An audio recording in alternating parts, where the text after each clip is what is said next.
Hey there. Thanks for tuning in. You ready for another episode of my Bigfoot sighting? Alright then, let's do this. Seen a bunch of rundown no-horse towns where the church is the backbone, love's in the plow, and the five-string melodies grooving, with the farmland rows where the roots run deep, beyond the noise of the busy streets, where the songs of the South are soothing. When I hear the front porch picking down, home rhythm ringing out, I don't run from banjo music. Yeah.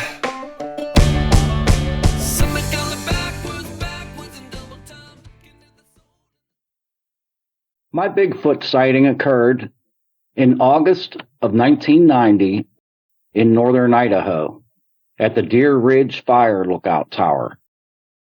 A friend of mine decided to rent the fire lookout tower they have in Northern Idaho. They make it available for recreational purposes that you can rent the tower by the night. We rented the tower for 3 nights and 4 days. The day we picked the keys up from the ranger station, he stressed to us, when we pull through the yellow gate, make sure that gate is closed and locked behind you. Now, this road that we traveled to get to the fire lookout tower was over an hour long, single lane with very little place to pull over. After what seemed like an eternity, we arrived at the lookout tower, unloaded the truck, and began to set up camp. The weather was beautiful, as I recall, because it was in August. It was kind of warm, but as high up as we were, it wasn't stifling hot that you would typically see in the month of August. Our first night was pretty uneventful. We basically just looked out and did day hikes during the day and stargazing at night, and did a lot of cookouts and talking and catching up on old times. And it was really a fun time. And the second night was more of the same. It was just pretty much uneventful. But the third night, we were cooking pork chops on one of those Coleman cook stoves. It resembles a briefcase. We were chewing and eating pork chops and tossing the bones over the railing and didn't really think too much about it. Afterwards, we shut the lantern out and the two of us went to bed. Now, there was only one bed they provided in the fire lookout tower. The inside of the cabin, I should describe to you, it was the 12 by 12 cabin with a catwalk all the way around it.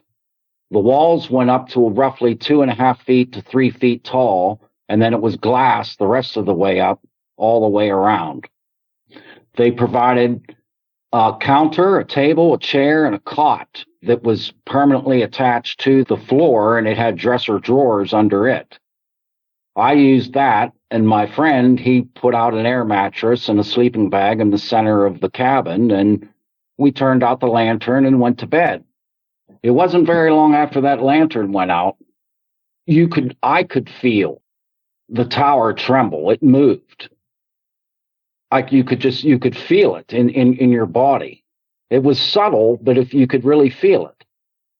I said to my friend in a low whisper, I said, "Do you feel that? Do you hear that?" And he agreed. He had felt it too. We figured out that something must be coming up those steps, because you could feel the tower tremble, and then there was a pause. And then you could feel the tower tremble again, a little bit more firm. There was more shaking, more trembling. And then there was another pause.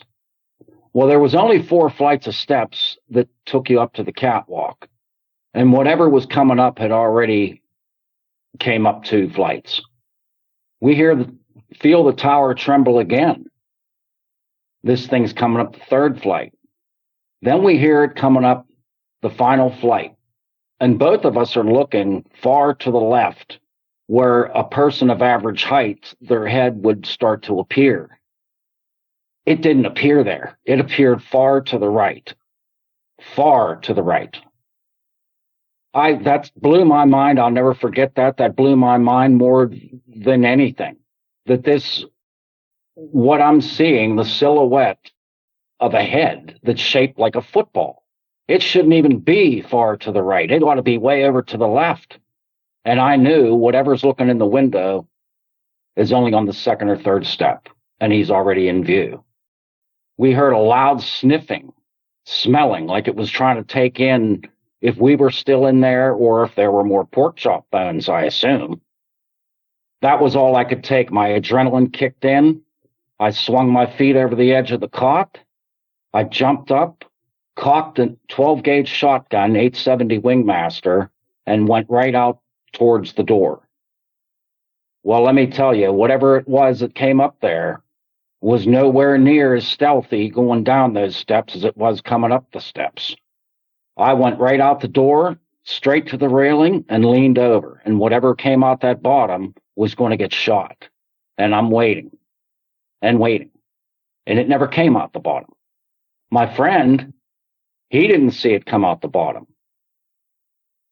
That thing went down the top 3 steps, flights of steps, and went over the railing and left me looking in the opposite direction. Now, I can only imagine that whatever this was had some brains, because it knew it was going to get shot at. And it would have. It scared us bad. We didn't go to sleep that night.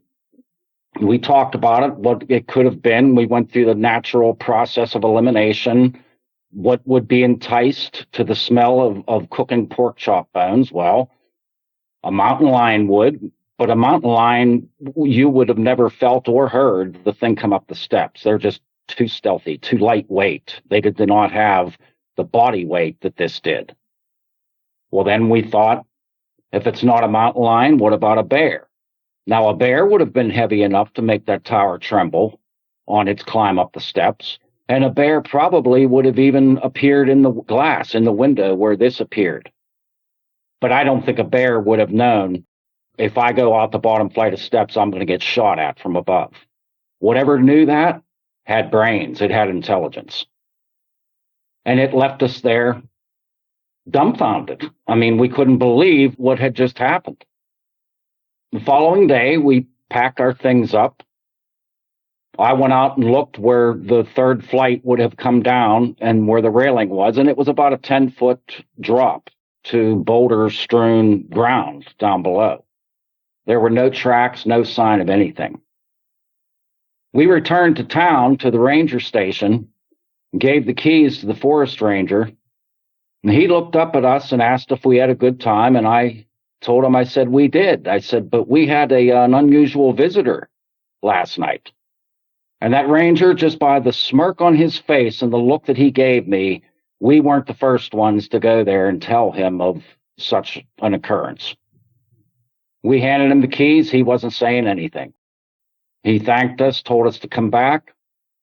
We went back to the town where we were staying, and we found out from the locals that this was a common thing up in that area, that many people have had full body encounters, sightings, close sightings. And they referred to this creature as Maggie. My second experience happened exactly 11 years later in the same month. This sighting occurred, well, it wasn't exactly a sighting. It was an encounter that took place in an old abandoned tunnel. It was the Laurel Highlands Tunnel, part of the Pennsylvania Turnpike. I had done a lot of backpacking and camping and day hiking throughout my entire life and had accumulated a lot of maps, trail guides, and books. One day I was reading through one of the local trails, and I saw that it had cut over an abandoned tunnel that was once part of the Pennsylvania Turnpike. They closed this tunnel in 1967, and they built a 3-mile bypass to go around it. The reason they closed it, it was a 2-lane tunnel, east and west, and what would happen is traffic would come at top permissible speed, approach the tunnel, and traffic on busy summer weekends would bottleneck at the entrances to the tunnel. So they closed it and they built a bypass around it. I thought to myself as I'm reading this, an abandoned tunnel. That might be interesting to see what they keep in that, if I could find it, and then if I found it, if I could get into it. A friend of mine, he and I set out one August morning to find this tunnel. We found it easy enough. There was nobody around. It was completely deserted. The chain link fence, the gate wasn't even attached. It was laying on the ground to one side. You could have driven a vehicle straight to the portal of that tunnel. But we parked on the outside of the confinement and we walked in and we found that the tunnel, the entrance that we went in on, they stored road salt in that. So we climbed up onto the road salt and we continued walking probably 40 yards and the salt ran out. And we got down onto the original pavement. You could see the yellow lines, and it was really cool in there because it was hot outside in August, but it was cool inside that tunnel, and it produced a fog similar to driving in fog with your high beams. The brighter your light, you're not really going to see all that great. So we proceeded walking into the tunnel. At the far end, you could see a small pinprick, and that was the other portal. That was the other opening. I mean, it was it would almost, I guess it would be like an aperture on a camera lens where the light from the outside light on the far end really shone through. It really stood out. But as we continued walking, my friend, I asked him to whistle because he can put his two fingers to his teeth and whistle real loud. So he whistled, and we thought it was kind of neat how it echoed through that whole tunnel. We continued walking, and all of a sudden, we hear a piece of wood that sounded like it had fallen from above, like a plank that would fall off a lift of scaffolding. I've been in construction for a lot of years, and I know what that sound sounds like. When a plank will come off like the second lift and hit concrete or blacktop, it has that distinct sound. That's what this sounded like. Well, we didn't really think too much about it. We thought it was strange that there'd be a piece of wood in the tunnel that would fall on its own. But we kept walking, and I was just about to tell my friend to whistle again, put his fingers in his teeth and whistle real loud. We heard this roar. It sounded like a tiger or a lion in the zoo. It just had tremendous lung capacity, and it came from somewhere down in the middle of that tunnel or maybe even further. My friend and I, we didn't even question one another as to whether we had heard that or not. We both turned and ran for our lives. We didn't know what was in there, where was it exactly, how many of them, are they coming after us? We had no idea. The only thing we knew is we need to get out and get out now.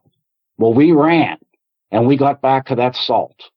Well, the salt, when it's piled up in a semi-moist environment, it'll have a crust on the outside of it. Well, that's what we were trying to crawl on, and it was coming down a little bit on us. It was caving. We were having a hard time climbing to get up and out. The whole time, we didn't know if something's bearing down on us or not. We got up on top of that salt, and we had to run stooped over, really stooped over, because the ceiling of the tunnel wasn't that far off of the top of the salt pile. And we ran, stooped over, got down into the sunlight, and we were shook up. We were shook up really, really bad. We left there, and when actually we went to do another day hike, but we wanted to get out of the tunnel area, we went 10 miles away and went hiking on a trail, and we're still talking about what had occurred. I was in the lead walking this trail, and I turned around to speak to my buddy about what had happened and didn't pay attention. And when I turned back around to walk, there was a young couple and their small child that were like right there. And that I was still so shook up, I almost jumped out of my shoes when I saw them. That's an experience you never forget. Fear to the highest level that I've ever known. But my third experience was also pretty intense as well. This I should have known better, but I still, against the advice of a friend of mine, to don't go camping by yourself, I decided I want to go. I had a week off work. I wanted to go in an area in the Laurel Highlands here in southwestern PA. It's a wild area called Quebec Run. It's in the Chestnut Ridge area. So with my maps and my tent and everything I needed for a 2-day solo hike and a camp out overnight, I pinpointed the site of my first night stay where I wanted to stay. And it was a hemlock grove, pretty close to a mountain stream. Perfect spot. Pine needles on the ground, plenty of kindling from the bottoms of the dead hemlocks that they die because of lack of sunlight, I guess. Just a picture perfect spot. Time off from work, fully equipped, no hurry to do anything or go anywhere, the whole night and the following day all to myself. I pitched the tent, and it's probably getting around 5 o'clock. Again, this is in October of 2020. So it gets darker a little bit earlier. So I went ahead, and the first thing I did was set up the tent and began to build a fire. Well, darkness had set in, but it was only dark for maybe an hour. And I was continuing going up to the hemlock tree closest to my tent, which was about 10 feet away, and snapping hemlock twigs off the bottom of the tree because that's very good kindling. So I've got the fire going, and it started to really illuminate the area. And I just had a really weird feeling come over me, like so many people had said in the past, they get a strong sensation of being watched. And I had that sensation. It was really unnerving. I mean, it was that strong. Well, I got to thinking, the more I build this fire up, the more visible that I'm going to end up being from anything or anybody that might be off in the shadows. So I let the fire die down, and I figured, I'm not hungry. I'm just going to hang here, and I'm just going to wait until daylight. This just doesn't feel right, but it's too dark to pack out now. So I go inside the tent.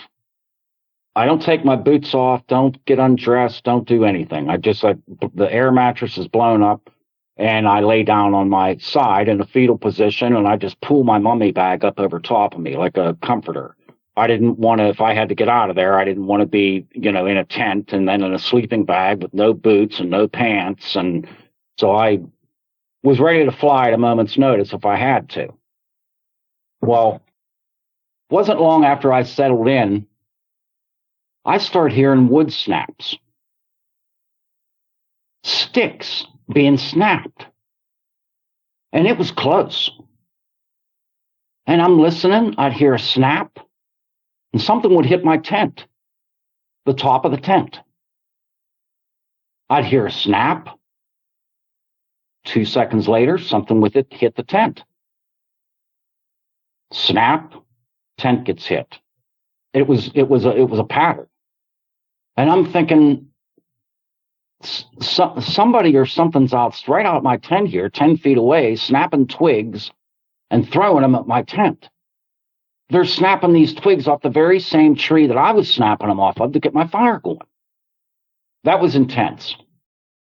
I was scared. I was really scared because there was no way to reason that off that, everyone was going to hear a sticks break or something snap in the woods. So that's no big deal. It's not out of the ordinary.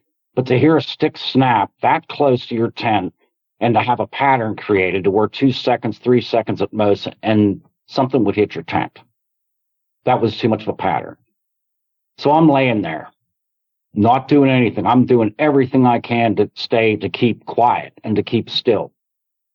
Next thing I hear, laying on my stomach, from about 30 yards away across the creek, I hear a crack. I mean, like when you hear a lumberjack cutting a tree and the chainsaw goes through that loud, like, crack when it's finally letting go, that's what I heard. And I heard this. And it was a quiet night. The weather was nice. There was no wind. There was nothing. And I heard this crack. And bam, something hit the ground. And it was close enough that I felt the vibration come up through the floor of the tent. And I know what that feeling feels like now when your hair stands up on your back, because it felt like bugs ran up my back and the hair just stood up all on its own. It just I didn't have to do anything to do it. It did it on its own.